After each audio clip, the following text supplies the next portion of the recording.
صفعة دبلوماسية مدوية تلقتها الجزائر بعد تأكيد البرتغال موقفها الداعم لمبادرة الحكم الذاتي للصحراء المغربية، وذلك خلال لقاء رسمي جمع بين وزير الخارجية المغربي ناصر بوريطة بنظيره البرتغالي باولو رانجيل في لشبونة. الموقف البرتغالي يعد موقفا واضحا لا لبس فيه، ويعكس انسجام البرتغال مع التحولات الدولية المتسارعة.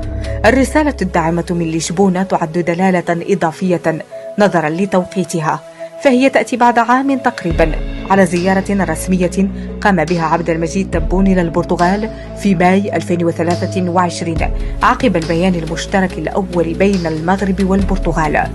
زيارة فسرت حينها كمحاولة من الجزائر لإعادة توجيه البوصلة الدبلوماسية البرتغالية، غير أن الواقع يقول العكس: لا تغيير في موقف البرتغال ولا تأثير جزائري، بل رسوخ أكبر في دعم مغربية الصحراء.